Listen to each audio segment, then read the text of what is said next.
I do hope you all are enjoying the exhibition so far, and I'm sorry that it's such a cramped up space. We are very, very thrilled to have all of you all here, and we did not expect everyone to show up. Having said that, we'll move quickly towards the panel discussion. I would just like to first invite Maharani Radhika Raje Gaekwad, who's our chief guest, to light the lamp and start the exhibition and inaugurate it for us.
Good evening, ladies and gentlemen.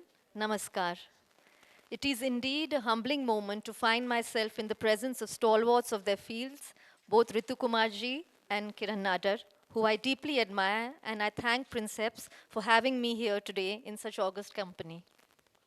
It has been an immense honor and personal privilege to be able to personally document and insatiably research the incomparable legacy of India's most globally renowned costume designer of all times, Bhanu Rajopadhye Athaiya.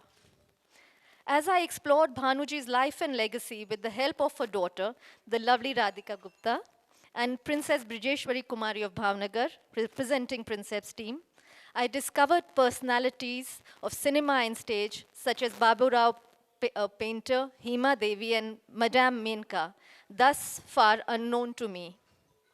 I imagined how Bhanuji may have styled Vejanti Mala in Amrapali, inspired by dancers Madame Menka or Kaveri Anna of Swades, reminiscent of Gangubai Hangal.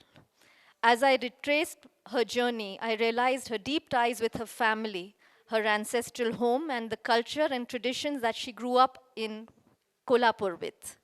Be it her 300-year-old stately Vada, or the musicians who performed at her family temple every morning, the revered Mahalakshmi temple that she crossed every day to school, or a father's passion for cinema and art that brought the likes of Bal Gandharva and Dhurandhar home, or her mother's intricate Edwardian embroideries that won awards. Bhanuji's early exposure to rich traditions and arts ignited an effortless aesthete and an intuitive understanding of Indian sensibilities and popular imagination, all of which she immortalized in cinema. Bhanuji writes, I grew up feasting my eyes on the exquisite beauty of these gorgeous saris, feeling their textures, enjoying their color combinations, tracing the motifs with my fingers was heady stuff for me in my childhood, and it propelled me on a journey into the world of textiles. As a passionate student of textile and craft myself, I mirror the exact sentiments as I journey to revive the Baroda Shalu and Chanderi textiles.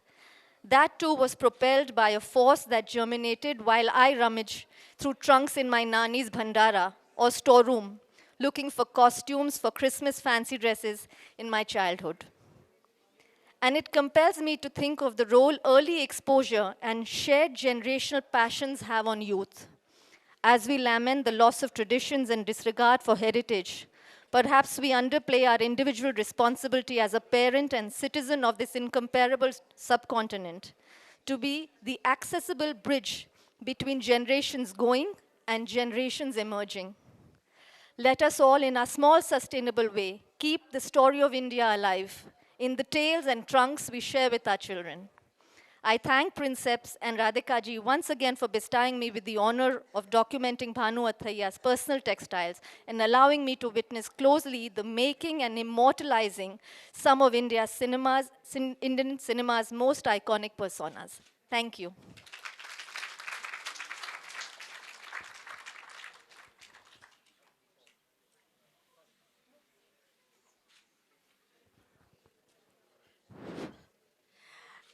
Namaskar, ladies and gentlemen, and welcome to my mother, Bhanu Athaiya's creative oeuvre. My mother was a woman of very few words, so I think I would like to keep my speech extremely short. Uh, Firstly, I would like to convey my heartfelt gratitude to Ritu Kumar ji, Kiran Nadar ji, and Radhika Raje ji for their warmth and generosity in extending their time and their presence to such an occasion. It has totally raised the bar of this evening. I would also like to thank Indrajit Chatterjee, whom I chanced upon 3 years ago and started this journey of putting together my mother's work. That time my mother was still around, and she was very pleased that all her sketches were going to be looked after. They were more precious to her than saris and jewelry. She was a book person and an art person, totally. So Indrajit Chatterjee has done stupendous work. I cannot thank him enough for what has been done. And young Brijeshwari has curated an exceptional exhibition. I hope most of you can go around and see it and get a peek into my mother's world. Thank you so much for coming, and enjoy the show.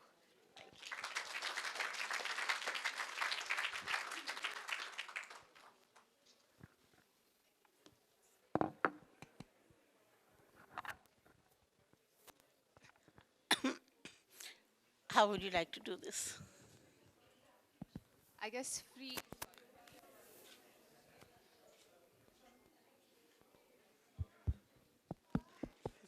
Yeah, it's on? Okay. Yeah. I guess as we have Okay, Mrs. hello, 1 second. Can we ask people Yeah, to just. How are you going to do that? talk a little softer if they want to be there? It's okay. Where's Aditi? I think you have to tell your crowd of the other side.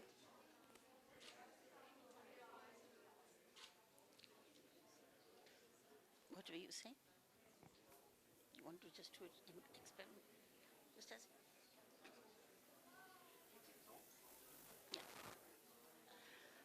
Everyone's muscling their tones.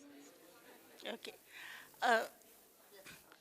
Now, this is a painting exhibition, and I've really known Bhanu only through her professional life, and that also not so much personally, as we kept meeting on a professional basis. And I think the world doesn't really quite realize what she has achieved and how she has achieved it. This was not the time of Instagrams. Nobody wrote anything about anything. And no, anybody's, and she was herself a very underplayed person. So you had to actually get information out of her when you did meet her. And I was always wondering how she performed what she did on costumes and turned the entire table around from what costumes used to be at one time in Indian films, which had nothing to do with anything, neither the sets, neither the character. They were just kind of pasted onto people.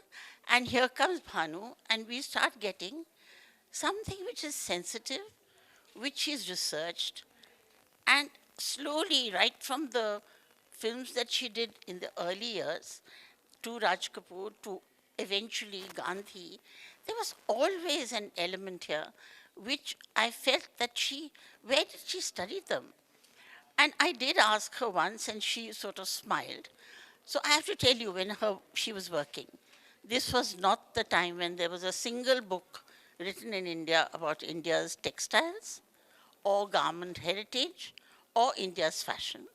There were one or two books around which the British had published, and they talked about their servants' costumes. There was the Abdar and the Mali and so on and so forth. And actually, it was so very narrow that even when the photography started in India, the only photographs I could do when I did my book, Costumes and Textiles of Royal India, was of Maharajas, not even Maharanis. Only Maharajas, and they were in layered clothing with the British voluminous thing on top with masses of medals. So there was nothing you could figure out as to what anybody was wearing and why they were wearing. And it was a very, very narrow area. I'll get to Gandhi the last, because that to my mind was a phenomenal achievement. We must realize that if you want to even do costumes for a simple thing, or it's not very simple actually, Sai Bibi Ghulam is Bengal, aristocracy, and more often than not, the women are not accessible. There's not a painting, there's not a picture. You'll get it of the Jamindar, you'll get it of him with the hookah and, a notch girl, etc., etc. But there was absolutely no way to get into the Indar Mahal to see what the women were wearing, if they were wearing anything. And there were not even stories. There were not even little couplets written about, except for in poetry, etc., etc. Now we know that the Shanti Niketan sari, was coarse, not coarse, fine, but starched and with big borders. Now Meena Kumari does that role in Sahib Bibi Ghulam, and she looks devastating. So what Bhanu had done was she used net, taken off the borders from these Shanti Niketan saris, stitched them onto the net, and made her look very provocative, which they do not look.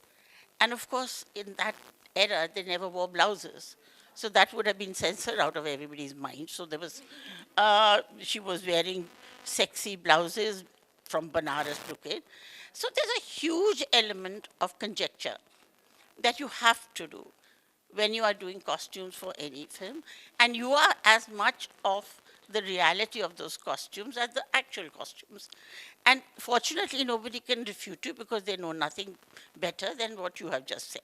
So she managed to get away with a lot, and very well done that she got away with a lot. I remember, just to give you, I was doing costumes for Midnight's Children, and it had 3 wedding sequences, Muslim weddings, and I couldn't find any reference. What were the Midnight Children's families wearing? The women were not allowed to be photographed. The only photographs I got were in Kashmir when there's a notch going on. And now those notch costumes are reflective to some extent, but they're nothing like what the women would be wearing dressed inside the zanana. And then I went to Muzaffar and a lot of people whose families were aristocrats. And they had the most subtle, beautiful, layered clothing.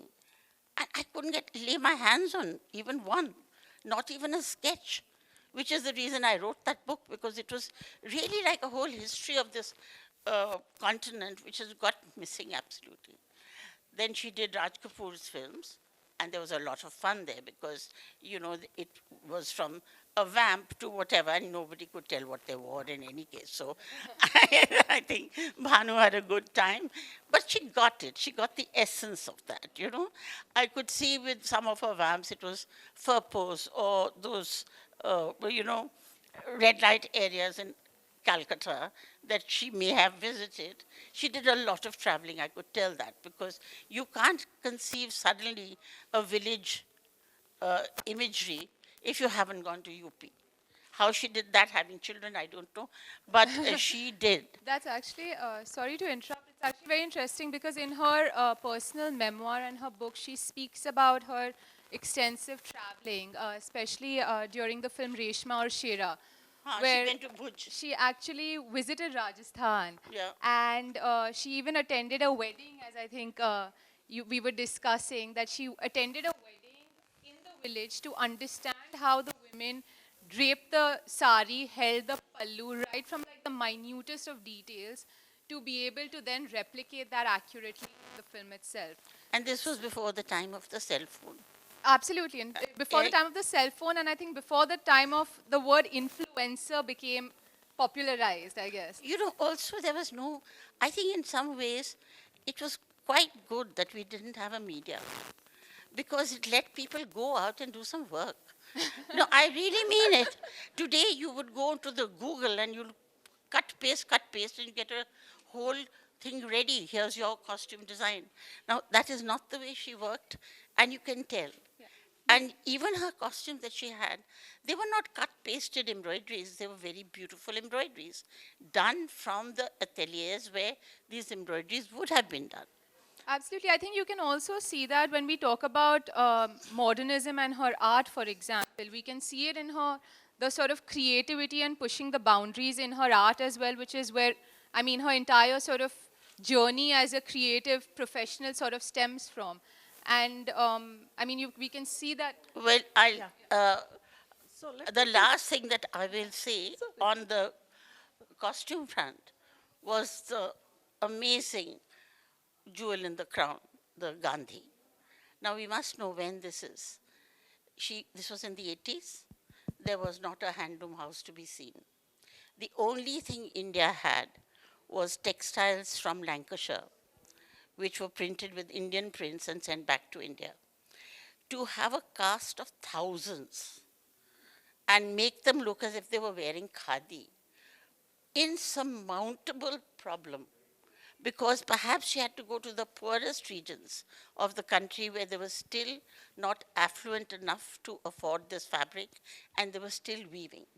And there were thousands of people in each scene, and I didn't see anybody in a safari suit or anything that went off at all.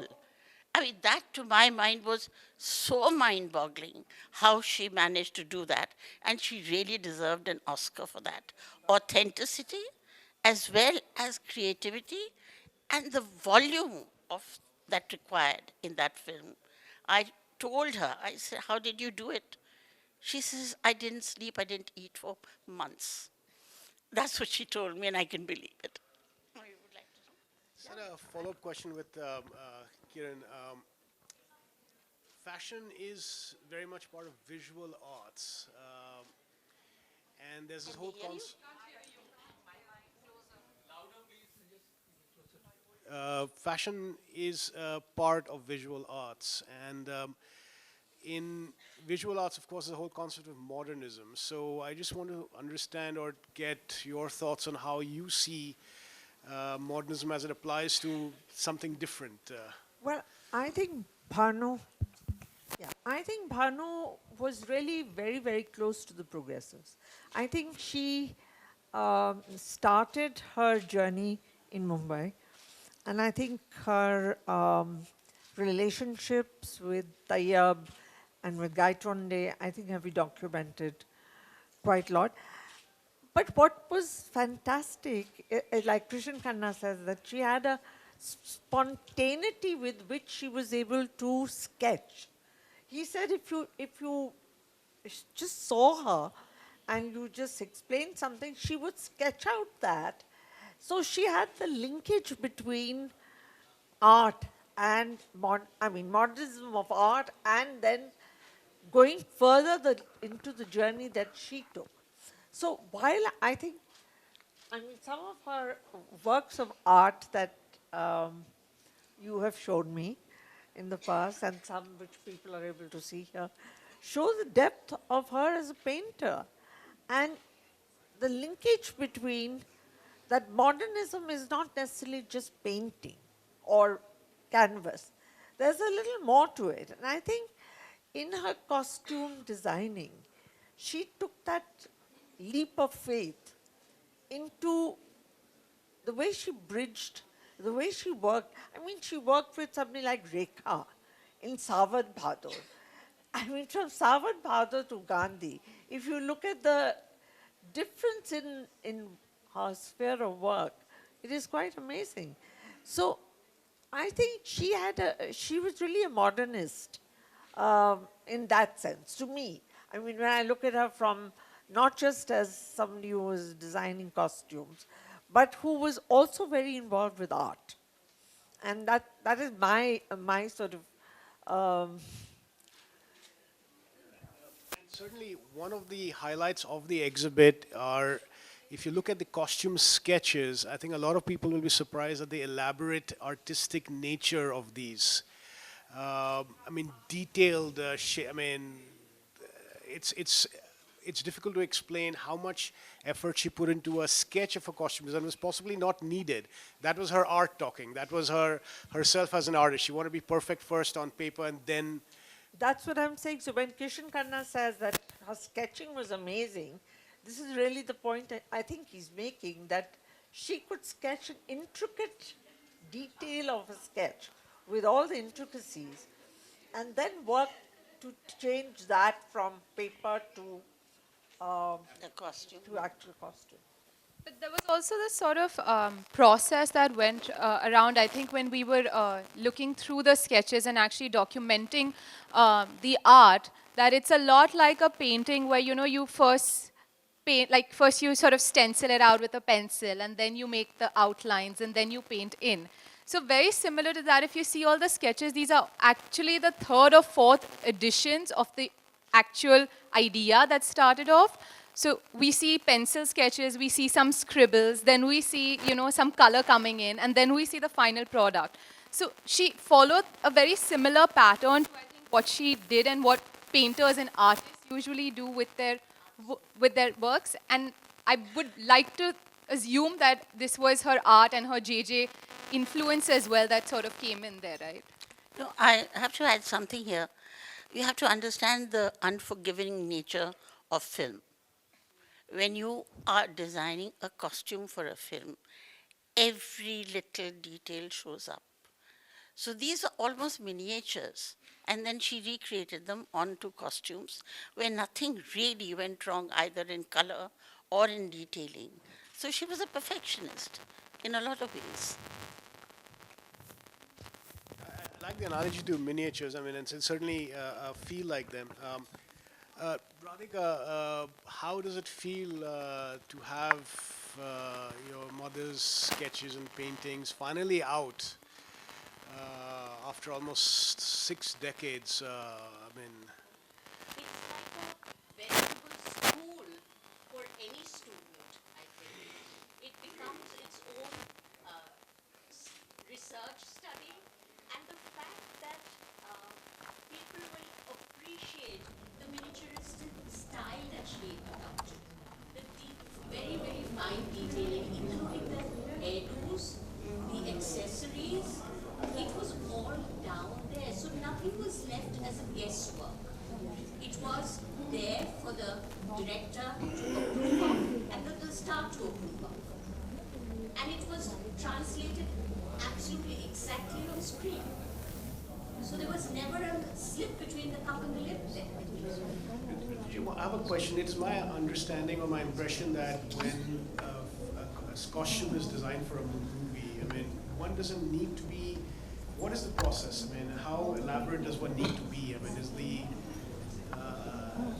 You know, that totally depends on what era you're talking about. At one time, it was not, film was not so sophisticated. Things were not all married together. Sometimes the mother would bring a costume and say, I want her to wear this green, regardless of what was happening around her. So, I mean, that was one of the reasons I would shy away from going into the Bombay film world, because it was not professional the way we see it today. Then you have somebody like Deepa Mehta who's making a film and she kills you if there's one shade that's gone off in that costume. And it's now getting more and more professional, more and more detailed. I did costumes for my son's film, No Fathers in Kashmir, and it was set at a time when there were no chemical dyes. So whether it was her furnishings or whether the clothes or whether it was anything around that, it had to reflect that palette. And people are getting very sensitive to that now. That's when a film really comes through. Nothing really says this is a costume, this is the backdrop, this is this. It's all now an amalgamation of the ethos of the film. And you have to have a very sensitive costume designer to be able to forget about herself and say, I'm making it for this film, for the end product.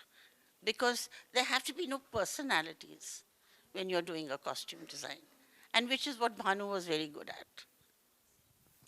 But I think it's also that in today's day and age, we have all these roles that are really broken down. So you have a stylist, you have a jewelry designer, you have a costume designer. And I mean, Bhanu was at a time where we were actually photographing the jewelry aspect more recently, and we realized that she was also designing the jewelry. She was also doing the hairdos. We have like these sketches that showcase the different hairstyles that she did. So it was, I mean, she was that one person doing it all, which is very different from what we see in today's day and age, right? You know, I think she came at an age, this is working? Okay, she came at an age that there was nobody who would do all the roles. So she was really painting on a blank canvas. And because she had such a wide repertoire of a sense of design and art, she was able to inculcate all the aspects. I mean, a film like Gandhi, which is such a wide canvas, to be done by somebody who was virtually new in the, not a novice, but certainly somebody not with the kind of experience that might have been needed. In today's age, a film like Gandhi would need tons of people working on it. I think it did have, but at that time, what people were wearing was so far away from what she was trying to portray, because we had lost all handlooms. Right. We were in an era which we were being fed cloth from England. Now to go back to that gap was a monumental task, and she did it well. I have another question for Kiran. I'm not sure a lot of people are aware, but in the West, there have been a lot of designers who innovated a lot. Some of the names being Paul Poiret, Coco Chanel. They're all studied as modernists, actually. And there's a lot of research that goes on in universities and other academia about their modernism as it applies to fashion. Which direction, I mean, Bhanu's obviously the flag bearer, but which direction do you think in India we are going to head in terms of the study of this field? Or is it going to expand, or how long will it take? Or, I mean, what will it take to expand the study of modernism and slightly different visual arts? Are you really talking about how modernism is going to be further reflected? Research, as an how will it be? Art form. Will it be recognized as a modernist form? I mean, or I think in the West it is already to doing it? to a pretty large scale. In India, maybe not yet. But, we have a lot of linkages. Like at the museum, we've been doing shows between art and fashion. We have done shows with many designers, and Why? I mean, because we think there is a linkage. We think, firstly, it is also a way to get to the public who are not that conversant with art. They are more conversant with fashion. So if you can find an intrinsic link between the two, art and fashion, I think you get the interest of people. Thereby, they're able to find the linkages, and you also, I think we have gained a lot from those shows.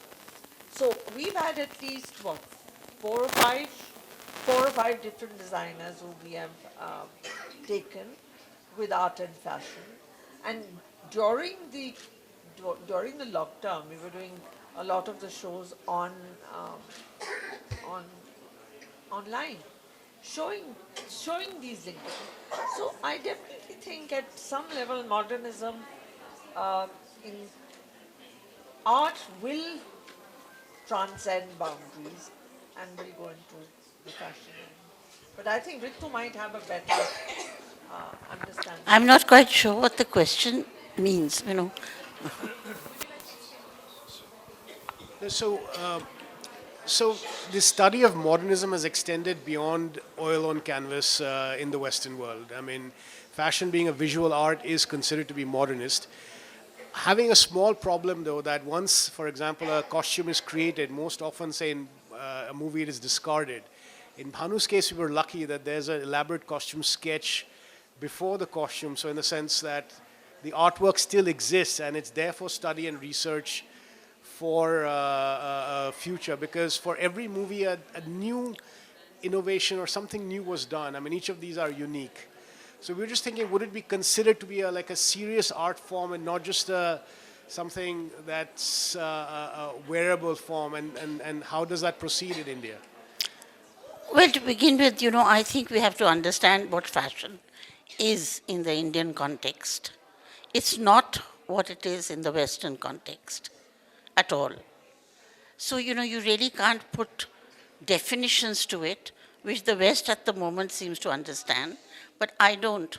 Basically, because in India, our fashions have never been dictated by a ramp in Paris. We have an intrinsic understanding of our own fashions, and we are evolving them much more so today within the Indian context and finding our own solutions to what we consider fashionable. But if green is the color in Paris, I can't see us all wearing green during Diwali. So this whole business is a bit of, you know, they are coloring your mind for what you should be wearing. And they've been doing it for 200 years. I don't subscribe to it at all because it's not natural. It is commercial. It has been fed by a huge media. And if now they are saying that we have to go natural, we've always been natural in India. I don't know what they're talking about to begin with, because this is something that I've been asked very often. And whether we want to go minimalistic or what you were saying, India doesn't want to dress androgynous. We don't want to look like men, and we never have.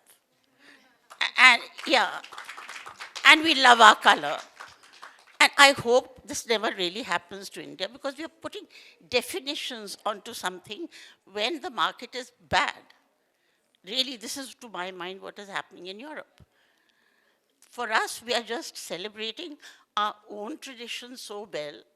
And I think with India progressing further, we are having a completely different handwriting.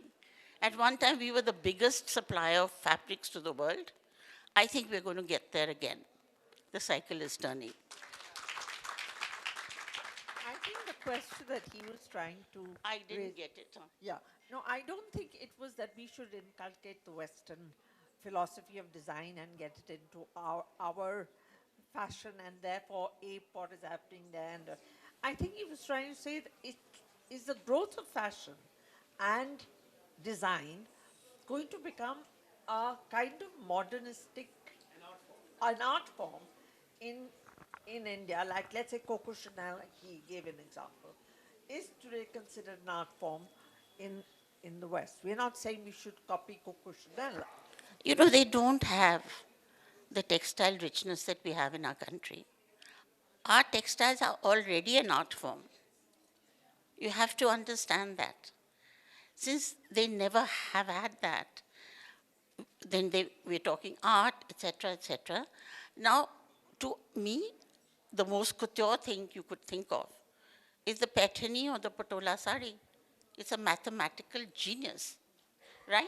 So we already have an area to celebrate our own art forms, and we don't need to put a simplistic name to it. At best, I would say, in India we are on a revival, and I'm very glad for it.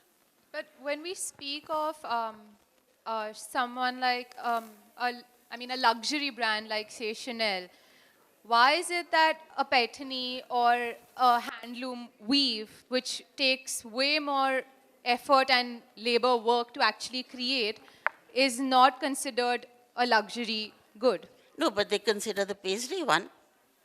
Their ramps are full of the chintz and the paisley, all of it that has come from India, and a very doctored down version of that. I mean, let's just understand what is going on out there before we put their definitions to our work. No, I don't think we put, but this can be answered by the fact that when you look at the youngsters, the people who dress in India, how many of them are really dressing Indian? No, they're finding their own way. Most of them are dressing to a Western ideology, be it in clothes or be it in textiles. They're not wearing unless it's for a wedding, they're not wearing Indian textiles by and large. So No, we I, have to grow I, this aspect. no, I think there hasn't to be a blinkered attitude at all. They are welcome to wear whatever they do, but they are finding their own mediums. They're finding a mixture between this and that. We perhaps have the biggest wardrobes there are in the world because they have a bit of this and have a bit of that, but they're not being dictated to. It's evolving. I was at the literary festival. There were more saris with boots than I've ever seen in my life with belts. So, I mean, I don't know. They're finding their own direction. And it is for them to see it. And this phenomena may be true of a very small part of the urban India. If you go across India, there are many, many platforms, you can't generalize at all. No, there's not a question. I wanted to make an observation later about Bhanu and what it meant for her costumes to be worn by actors, but I'll do that later. How?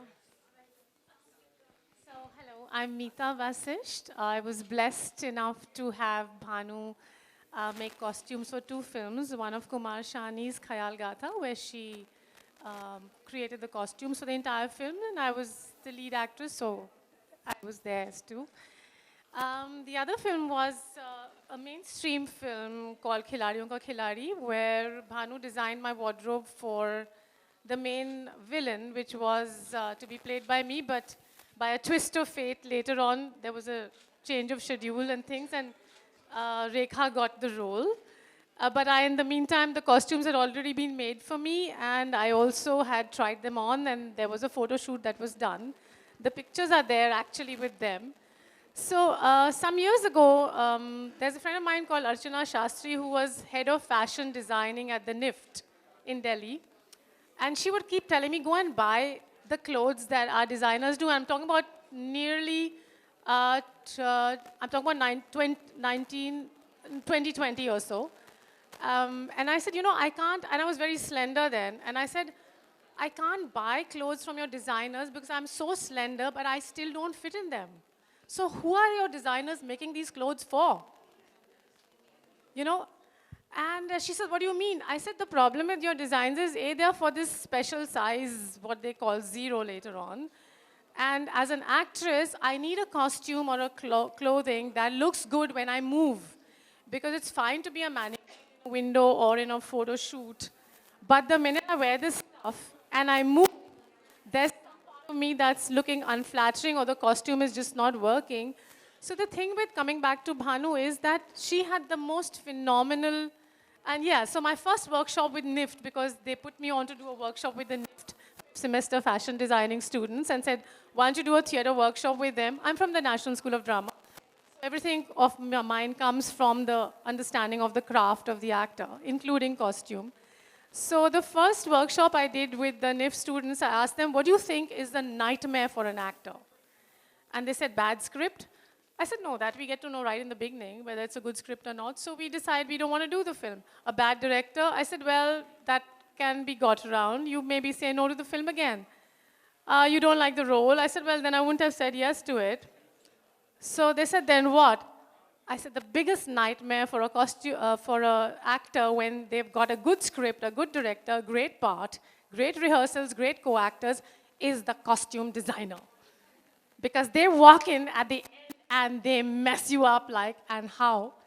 And you don't realize how important the craft of the costume designer is because it can totally make or break your ability to perform, to walk, to stand, sit, dance, cry, laugh, in those clothes. And the thing with Bhanu was that the sketches are very elaborate, but I, as a kid, obviously I'm not from a film family, so as a regular audience, I grew up watching Hindi movies.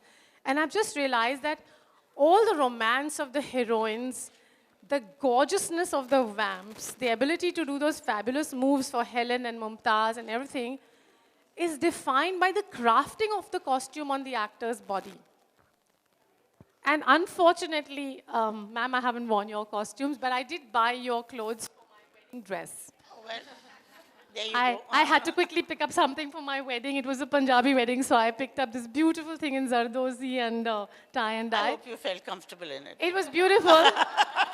I still have it. It's a bit shredded now because, you know, those things go, but I still have it. It's beautiful.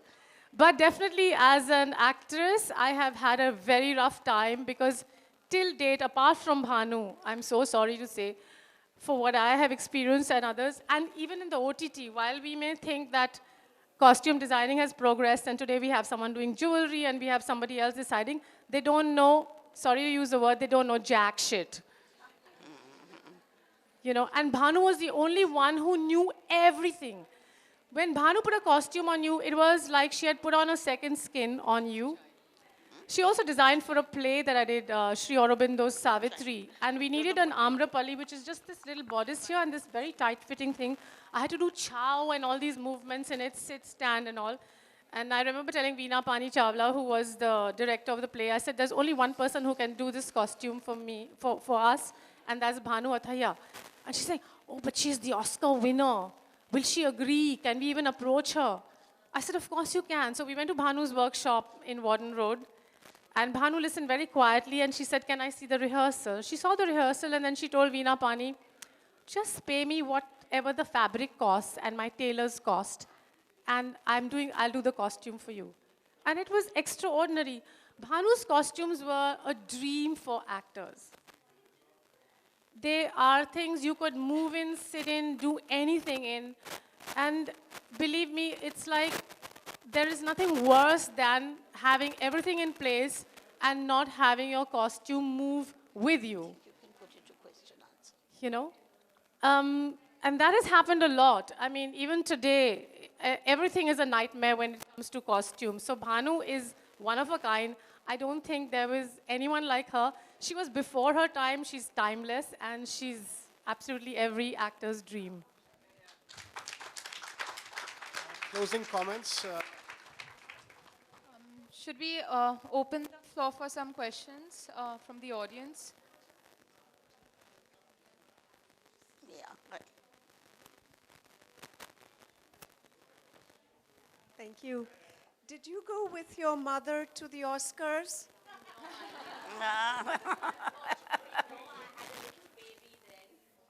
Okay. My mother-in-law wouldn't let me leave the baby. So I had to stay behind. I Pity. saw the lovely photograph of her at the Oscars wearing this very pretty turquoise blue sari for the Oscars. And was turquoise blue one of her favorite colors? Turquoise blue was one of her favorite colors, as was shopping pink. Oh, turquoise blue was my favorite. So when I saw that, I said I must find out. Can I say something to add? Okay, so I'm a mid-70s kid. So I remember watching this film called Amrapali. Of course, I watched it as when I was much older. And yeah, I'm sorry I've not seen the exhibition as yet. I've got a little late, so came right here. So I was so fascinated because the entire look of that film is so timeless. Those of you who haven't seen it, you must see it. And there's just one thing I would like to tell the organizers. They probably underestimated Bhanu Athaiya's popularity because the hall is overflowing.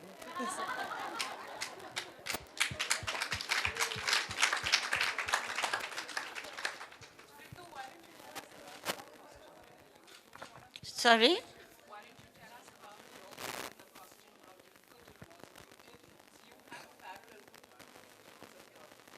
Yeah, I think the question is, tell you all a little bit more about my book, Costumes and Textiles of Royal India. Well, it was written out of actually a sense of not having anything to refer to. And I had got into revival of crafts, but I had nowhere else to go but to England, to all the museums, to see what India used to produce at one time. And I got a little angry, actually. And then I realized that most of the textiles in this country were patronized by the royalty. And that's where our best textiles came out of, best garments came out of. So it was a reverse kind of trip. I went to museums all over the world, photographed, borrowed, then went to all the riyasats in India who would let me, and got them to open up their trunks and photograph. It took me 8 years. And I put it down as a directory for India to feel what we had historically. So that is how that book came about. Any other questions?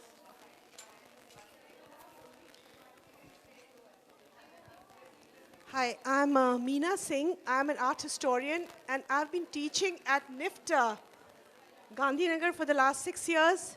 Before that, for 2 years, I was teaching in NIFT Mumbai. And I must thank you, Ritu Kumar, because your book, and I used to teach the students, the first year students, art appreciation. Basically, it's called art aesthetics. And therein lies the question which you all were talking about, art and painting and all. So this book was phenomenal. It's like a course book for the students. Yeah, Because before that, we've got all Western art, Western fashion related books. So teaching Indian art especially and Indian fashion was, your book was the go-to book for us.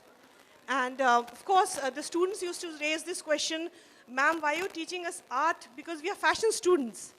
So now we have that, we have this whole journey. I think Bhanuji was one person who can be like a symbol of, for example, for the students to know why. But one of the basics for all fashion designers in NIFT, of course, fashion designing course, used to be this excellent, this designing things which they should have to get the admission in NIFT for the first time. So thank you so much. It has been such a pleasure going through your book again and again. Thank you. Thank you. I'm so happy to hear that.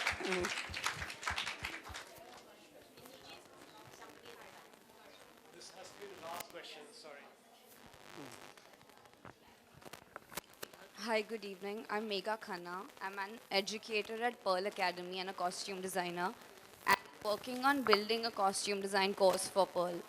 And I wanted all of you to give us a suggestion what you think would be really important for us to build that.